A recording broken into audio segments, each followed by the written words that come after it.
नमस्कार। एक बार फिर हाजिर हूँ एक नई कहानी कायनात लेकर। ये कहानी मैंने 19 मार्च 2011 को लिखी थी।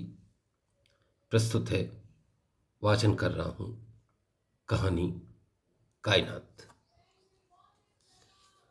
मनुष्य ने इतनी वैज्ञानिक प्रगति कर ली, पर वह क्या कभी अपने तनाव पर भी विजय प्राप्त कर सकेगा?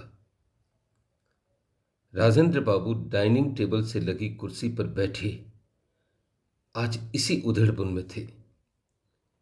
वे जब भी तनाव में होते, अपनी कोहनियां टेबल पर रखकर दोनों हाथ के अंगूठे नाक के ऊपरी सिरे पर ले जाते।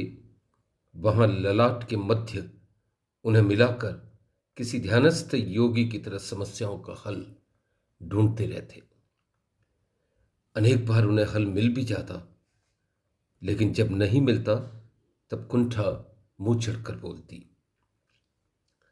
कुछ समस्याएं दैनिक स्तर पर सुलझ जाती हैं, कुछ थोड़े समय बाद, तो कुछ समस्याएं विचित्र तरह की होती हैं।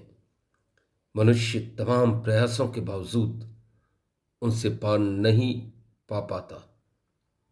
अनेक बार इन समस्याओं के समाधान समीप होने पर भी उसकी पकड़ से परे होते हैं। राजेंद्र बाबू आज बेटी के विवाह की चिंता में परेशान बैठे थे। लड़की 30 पार हो जाए तो कौन पिता चैन से बैठ सकता है?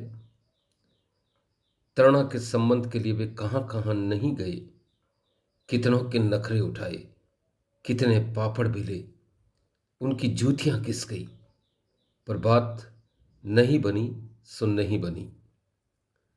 लड़की में कोई दोष हो एवं बात न बने तो गले उतारी जा सकती है, पर एक सर्वगुण संपन्न लड़की का संबंध न बने तो दुखी होना लाजमी है। तरुणा रूपगुण में ही नहीं, शिक्षा में भी 21 थी। समाज की कितनी लड़कियां सीए जैसी प्रोफेशनल योग्यता हासिल कर पाती हैं, पर जैसे किसी बाधाग्रस्त व्यक्ति का कोई काम नहीं बन पाता, उसका संबंध भी पिता के तमाम प्रयासों के बावजूद तय नहीं हो पाया। अभी 20 रोज पहले एक लड़का नरेंद्र, जो खुद भी चिरकुंवारा 32 वर्ष का सीए था, उसे देख कर गया था। लड़का सबको जच भी गया, पर फिर वही समस्या, उधर से कोई स्पष्ट जवाब नहीं आया। राजेंद्र बाबू ने लड़के वालों को फोन किया तो उन्होंने देखेंगे जैसे कूटनीतिक शब्द का प्रयोग कर चुपके से किनारा किया। इसके पहले भी 10 लड़के किसी न किसी कारण से किनारा कर चुके थे। राजेंद्र बाबू का हौसला टूट गया। 55 में ही वे 65 के दिखने लगे। आज भी वे यही चिंतन कर रहे थे कि आखिर ऐसा क्यों हो रहा है, पर उन्हें कोई समाधान नहीं मिला। कोई वाजिब कारण हो तो आदमी मन को भी समझाए। समाज की आंखों में वे अति संपन्न व्यक्ति थे और यह बात भी ठीक थी। अगर एक व्यक्ति के पास इस उम्र में 10 मकान, बीघों जमीन एवं बेशुमार आवक हो तो वह संपन्न ही कहलाएगा। उनकी फैक्ट्री में 100 से ऊपर कर्मचारी काम करते थे। प्रोडक्ट लोकप्रिय था, फैक्ट्री सोना उगलती। लेकिन यह संपन्नता आज उन्हें प्रसन्न करने की बजाय चिढ़ा रही थी। आदमी बेटे बेटियों के ही काम न समेट सके तो फिर यह संपत्ति शिखर किस काम की? पहाड़ के नीचे खड़े ऊंट की पीड़ा वही जानता है। सोचते सोचते राजेंद्र बाबू की खोपड़ी गर्मा गई। कुंठा में वे कुर्सी से उठे एवं अखाण बीवी पर बरस पड़े। इंदु, अपने पियर वालों को भी तो कहो कि कुछ प्रयास करें। अपने फंसे काम तो वो मुझसे निकलवाते रहते हैं, मेरे फंसे काम की ओर भी तो ध्यान दें। कुकर की सीटी से निकलने वाली स्टीम की तरह उन्होंने ठाकुर का दंड ठठेरे पर लगाकर अपना तनाव कम किया। इंदु जानती थी कि उसके पीहर वाले उनकी तरह ही, वरन उनसे भी अधिक जी तोड़ कोशिश कर रहे हैं। पर कोई किसी का प्रारब्ध तो नहीं बदल सकता। उसे हम भी इस चिंता में दिन रात घुलती रहती थी। आदमी तो फिर चीख चिल्लाकर अपनी कुंठा औरत पर पटक देता है। औरत कहाँ जाए? स्थिति देखकर वह जब्त कर गई। उसे मालूम था उसके पति प्रयास कर कर के भर चुके हैं। भरा व्यक्ति जवाब देने पर और भड़कता है।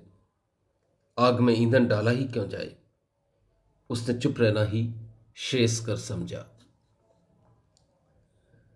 तैयार होकर राजेंद्र बाबू ने फुर्ती से नाश्ता किया। बैग उठाकर वे ड्राइंग रूम से बाहर निकले तब ड्राइवर मोहन सड़क पर खड़ा उनकी गाड़ी चमका रहा था। गत 20 वर्षों से यही उनका ड्राइवर था एवं उन्हें उस पर पूरा भरोसा था। वे मुख्य दरवाजे से बाहर आए तो दो बच्चे वही दो बच्चे जो अक्सर ऑफिस जाते समय उन्हें घर के बाहर दिख जाते थे, खड़े दिखे। मैले कुचेले कपड़े, बेतरतीब रूखे बाल, जैसे महीनों नहाए ही नहीं हो, धंसी आशाहीन आंखें एवं नंगे पांव उनके दारिद्र्य की करुण कथा कह रहे थे। उन्हें देखते हुए बिफर पड़े। दिन प्रारंभ नहीं हुआ और मंगते हाजिर। उन्होंने धक्का देकर दोनों को दूर किया एवं पास ही खड़े मोहन पर चिल्लाए, तुम्हें कितनी बार कहा इन्हें यहां न खड़ा होने दिया कर? यह नहीं समझते? पर तू अंधा है क्या? मोहन क्या कहता। उसने बच्चों को डांट कर रवाना किया। गाड़ी में बैठने के पहले राजेंद्र बाबू के चेहरे की नसें तन गई। मन ही मन सोचा, अजीब बच्चे हैं, रोज भगाता हूं तब भी रोज आकर खड़े हो जाते हैं। कैसे ढीठ हैं। जाने इस देश को भिखारियों से कब निजात मिलेगी।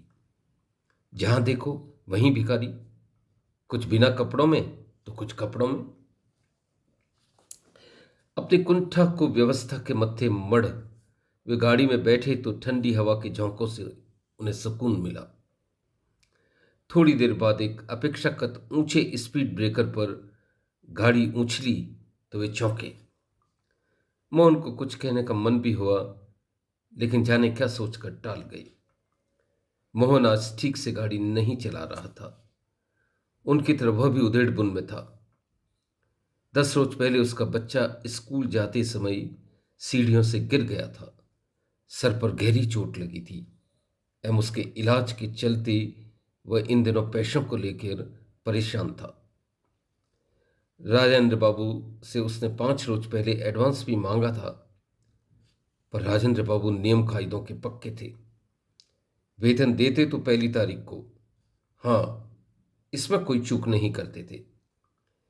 वे जानते थे एडवांस का चलन फैक्ट्री का माहौल खराब कर देगा। एक को देते ही कतार लग जाएगी। राजेंद्र बाबू एक कुशल प्रबंधक थे एवं इस बात को अच्छी तरह जानते थे कि कर्मचारी कितनी करुणा का पात्र होता है। हर एक को वे एक विशिष्ट दूरी पर रखते एवं जहां तक संभव होता तीखे पेश आते।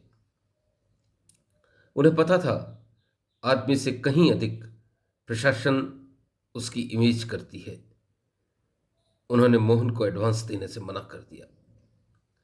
बच्चे की पीड़ा एवं आर्थिक कश्मकश में मोहन का जाने कब ध्यान भंग हुआ एवं गाड़ी सामने आती एक अन्य गाड़ी से टकरा गई। सामने वाली गाड़ी का मालिक अकड़ू था। राजेंद्र बाबू से उसने पूरे 25,000 वसूल किए। उनकी गाड़ी जिस तरह से टकराई उससे लगता था इतनी ही रकम इस गाड़ी के मरम्मत पर भी खर्च होना तय है। इसी गणित में उनकी नसें तन गई। वे गाड़ी से बाहर आए, एक अन्य ड्राइवर को बुलाया, वहीं खड़े मोहन को यह कहकर घर का रास्ता दिखाया कि अब तेरी नौकरी के दिन पूरे हुए। मोहन बेचारा पहले से परेशान था, अब कोड़ में खाज हो गई। राजेंद्र बाबू ऑफिस में जाकर बैठे, टाई ढीली की एवं गहरी सांस लेकर एसी की ठंडक को महसूस किया। अब उन्होंने एक एक कर कागजों को निपटाना प्रारंभ किया। एक दो पेपर निपटा ही थे कि तीसरा पेपर देख फिर झुंझला उठे। ये मजदूरों का प्रतिवेदन था, जिसमें यूनियन नेता की स्पष्ट धमकी थी कि फैक्ट्री में बेशुमार आमदनी है, अतः कर्मचारी इस बार 20% से कम बोनस नहीं लेंगे। राजेंद्र बाबू ने हर बार कानून सम्मत बोनस देते थे, जो 10% से भी कम था। इस अप्रत्याशित चुनौती को देख वे बिफर गए। शायद आज उनका दिन ही खराब था। उन्होंने बेल बजाकर सीनियर अकाउंटेंट त्रिवेदी जी को बुलाया। त्रिवेदी जी उनकी फैक्ट्री में गत 30 वर्षों से कार्य कर रहे थे एवं उन्हें उन पर पूरा भरोसा था। एक और कारण जिसके चलते वे उन्हें अधिक पसंद करते, वह यह कि बेटी के विवाह के मुद्दे पर वे एवं त्रिवेदी जी हम दुखियारे थे। त्रिवेदी जी की भी बेटी 30 के पार थी एवं उसका रिश्ता भी तमाम प्रयासों के बावजूद तय नहीं हो पाया था। राजेंद्र बाबू कभी कभी उनके आगे मन का कांटा निकाल लेते। अभी कुछ दिन पहले ही वे त्रिवेदी जी को कह रहे थे, त्रिवेदी जी, दुनिया कुछ भी कहे पर लड़के लड़की में भेद आज भी मिटा नहीं है। कागजी आंकड़े कुछ भी दावा करे, बेटी वाले की चिंता आज भी बेटे वाले से कहीं अधिक होती है। त्रिवेदी जी क्या कहते? वे हाँ में हाँ मिलाते तो राजेंद्र बाबू को लगता त्रिवेदी जी समझदार एवं कर्मठ कर्मचारी है। त्रिवेदी जी की व्यथा भी वे ही जानते थे। अभी कुछ रोज पहले उनका काम बन भी जाता। एक लड़का देखा, अच्छा भी था, पर उसका बाप लोभी था। उसने विवाह में एक फ्लैट की मांग की तो त्रिवेदी जी के होश उड़ गए। वह इतनी रकम कहाँ से लाते? उनका तो एक ही आसरा था, राजेंद्र बाबू। एम वे जानते थे उनसे सहायता मांगने का अर्थ है सीधे सीधे उनसे रिश्ता बिगाड़ना। इसी के चलते उन्होंने उनसे बात न कहना ही मुनासिब समझा। हाँ, त्रिवेदी जी की बीवी पंडिताइन बिगड़ गई। रात त्रिवेदी जी को समझाया, मरने से ही स्वर्ग मिलता है। लड़की बांस की तरफ बड़ी हो चली है। इतने वर्षों से सेठ की जी हजूरी कर रहे हो, एक बार मदद मांगने में क्या हर्जा है? दूसरे दिन उन्होंने साहस कर राजेंद्र बाबू से कहा कि अगर वे मदद करें तो कुछ रकम उनके बचत से मिलाकर वे फ्लैट जुटा सकते हैं। राजेंद्र बाबू मजे हुए खिलाड़ी थे। वे तरकीब से यह कहकर टाल गए कि मजदूरों को इसी माह बोनस देना है, अभी ऐसा संभव नहीं है। एक बार की मन में उन्हें मदद देने का विचार आया भी, पर तभी एक अन्य कुटिल विचार उनके मस्तिष्क में तैर गया। इसकी बेटी का विवाह हो गया तो दुख किससे बांटूंगा? वे दुख बांटेंगे और त्रिवेदी जी कुछ कहेगा तो क्या ऐसा नहीं लगेगा सहानुभूति प्रकट कर रहा है? अधीनस्थ कर्मचारियों की सहानुभूति अहंकार भरे सेठ के लिए मृत्यु से कम नहीं होती। उन्होंने बड़ी होशियारी से किनारा किया। त्रिवेदी जी आज अपेक्षाकृत थोड़ी देर से कैबिन में आए तो राजेंद्र बाबू उन पर बरस पड़े। मजदूर नेता को कह दो कि काम करें तो करें, बोनस उतना ही मिलेगा जितना देता आया हूं। उसे समझा देना कि मैं तो बंद फैक्ट्री में भी पेट भर लूंगा, उनके फाके पड़ जाएंगे। त्रिवेदी जी ने मालिक की बात हूबहू नेता तक पहुंचा दी। नेता ने दूसरे दिन से काम बंद करने का ऐलान कर दिया। राजेंद्र बाबू पर गाज गिरी। उन्हें लगा जैसे एक साथ अनेक केकड़ों ने उन्हें जकड़ लिया है। पर अब वे कर भी क्या सकते थे? सभी से बैर भी तो उन्होंने ही मोल लिया था। बिना विचारे गलत बोलने वाले को उसका भुगतान तो करना ही पड़ता है। दूसरे दिन वे घर के बाहर अन्य मनस्क आराम कुर्सी पर बैठे थे। इंदु एवं तरुणा आज तड़के एक दूरस्थ मंदिर यह कहकर चले गए थे कि वे शाम तक लौटेंगे। इंदु इन दिनों अक्सर मंदिरों के चक्कर लगाती रहती थी। राजेंद्र बाबू उसे यह सोचकर मना नहीं करते थे कि चलो कोई देव पुकार सुने तो तरुणा का काम बन जाए। पत्थर के इन देवताओं ने क्या कभी किसी की सुनी है?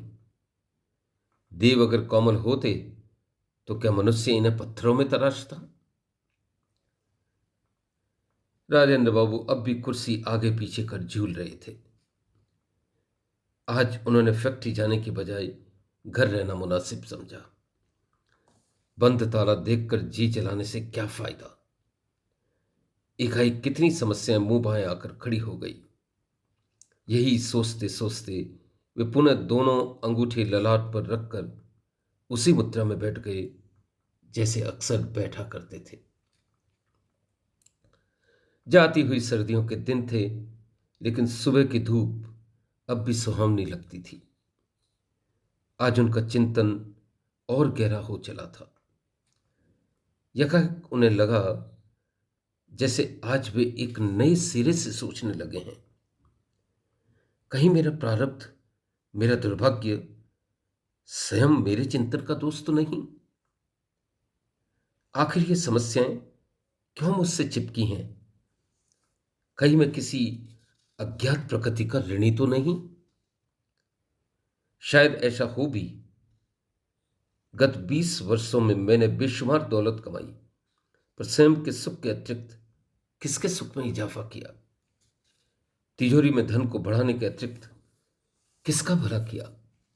धन पर फन की तरह बैठ गया। समाज सरकारों को नित्य कोसता रहा, पर स्वयं क्या किसी ऐसे परोपकारी कार्य को अंजाम दिया जिससे पीड़ित मनुष्यता को सुकून मिले? मेरी संपदा का दीप तो मैंने मेरे स्वार्थ के घड़े में बंद कर दिया। अन्यों को प्रकाश फिर कैसे मिलता? अन्यों की तो छोड़ो, मेरे इर्द गिर्द रहने वाले मित्र, रिश्तेदारों, कर्मचारियों तक का दुख मिटाने का मैंने प्रयास नहीं किया। मेरे प्रारब्ध फिर कैसे कटते? यकाएक उन्हें लगा जैसे चिंतन के रोशनदान से एक नई किरण उनकी आत्मा की अंधेरी कोठरी में उतर आई है। एवं इस किरण से सर्वत्र उजाला हो गया है। यह विलक्षण ही नहीं, अलौकिक अनुभव था। राजेंद्र बाबू को लगा क्यों ना आज एक नई तरह से जीवन की शुभारंभ की जाए। उन्होंने आंखें खोली तो वही दो बच्चे उनके सामने खड़े थे। उनकी आंखों में भय था एवं आशा भी कि शायद यहां से कुछ मिल जाए। भरे तालाब के किनारे ही लोग खाली घड़े लेकर आते हैं। राजेंद्र बाबू जाने क्या सोचकर उनके समीप गए एवं कुछ देर वहीं खड़े रहकर उनके रूखे बाल, मलिन चेहरे एवं फटे गंदे वस्त्रों को निहारते रहे। यकायक उन्होंने दोनों बच्चों के कंधों पर धीरे से हाथ रखे एवं बोले, भीतर आओगे? बच्चे विस्मय विमुक्त थे। शायद उन्होंने गलत सुन लिया हो। ये सोचकर वे 2 कदम पीछे हट गए। राजेंद्र बाबू ने पुनः वही बात दोहराई तो बच्चे रोने लगे। बच्चों ने अब तक उनकी कठोरता के ही दर्शन किए थे। उनकी करुणा उन्हें असहज ही नहीं, असह्य हो चली थी। उन्हें इस असमंजस में देख राजेंद्र बाबू बोले, डरो मत, मैं तुम्हारे साथ हूं, भीतर आ जाओ। बच्चों के साथ भीतर आकर राजेंद्र बाबू सबसे पहले उन्हें बाथरूम में ले गए। उन्होंने उनके मैले कुचेले वस्त्र उतारकर खुद अपने हाथों से उन्हें नहलाया।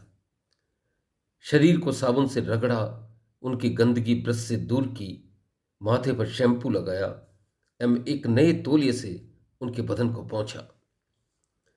बाहर आकर उनके चेहरे पर क्रीम एवं बालों में तेल लगाया तो बच्चे खिल उठे। सचमुच में कितने सुंदर बच्चे थे। पहले इन्हीं बच्चों को देखकर उन्हें घिन आती थी। उनकी घिन एवं उनके प्यार के बीच मात्र एक नए एहसास का ही तो अंतर था। आज उनके सर पे एक विचित्र भूत सवार था। वे बच्चों को लेकर बाहर आए, उन्हें अपनी गाड़ी में बिठाया एवं सीधे डिपार्टमेंटल स्टोर गए। वहां उन्होंने बच्चे के लिए नए कपड़े, नए जूते खरीदे एवं उन्हें कपड़े बदलने एवं जूते बांधने को कहा। प्रफुल्लित बच्चों ने यह कार्य आनन फानन कर लिया। अब वे रईसों के बच्चे लगने लगे। इसके पश्चात वे बच्चों को लेकर रेस्टोरेंट गए, वहां उनके साथ भोजन किया एवं उन्हें खाते हुए देखने लगे। बच्चे तन्मय होकर ऐसे भोजन कर रहे थे जैसे ऐसा दिन फिर नहीं आने वाला। बच्चों के साथ गाड़ी में वापस लौटते समय उन्होंने मन ही मन निर्णय लिया कि वे अब इन अनाथ बच्चों को पढ़ाएंगे भी। इतना ही नहीं, एक संस्था भी खोलेंगे जहां ऐसे बच्चे पढ़ सकें। घर आकर उन्होंने बच्चों को विदा किया। भीतर आते ही उन्होंने मोहन को फोन किया। तुम आज आए क्यों नहीं? वह क्या जवाब देता? अंधा क्या चाहे दो आंखें। वो राजेंद्र बाबू के कहने मात्र से दौड़ा चला आया। मोहन के आते ही उन्होंने कहा, गाड़ी निकालो, मुझे ऑफिस से आना है। वे अब मोहन के साथ गाड़ी में थे। वे नित्य गाड़ी में पीछे बैठते थे, पर आज आगे मोहन के साथ वाली सीट पर ही बैठ गए। मोहन गाड़ी स्टार्ट करता, उसके पहले उन्होंने उसके कमीज की जेब में 20,000 रुपये रखे एवं बोले, मोहन, कल मैं गलत था। तो हमेशा अच्छी गाड़ी चलाते हो, कभी गलती भी हो सकती है। मुझे तुम्हें यूं बेआबरू कर नहीं निकालना चाहिए था। तुम इस रकम से अपने बच्चे का इलाज करवा लेना। यह मेरी ओर से तुम्हें एक छोटी सी भेंट है। वे कुछ और कहते, इसके पहले मोहन ने उनके चरण पकड़ लिए। उसकी आंखों में दरिया बह चला था। थमा तो बोला, मालिक, मैंने आपको पहचानने में भूल की। आप देवता हैं। ऑफिस पहुंचकर उन्होंने नित्य की तरह त्रिवेदी जी को बुलाया। त्रिवेदी जी ने उन्हें नमस्ते कहा तो आज पहली बार उन्होंने नमस्ते कहकर उत्तर दिया। त्रिवेदी जी हैरान रह गए। राजेंद्र बाबू की आवाज सुनकर वे चौंके।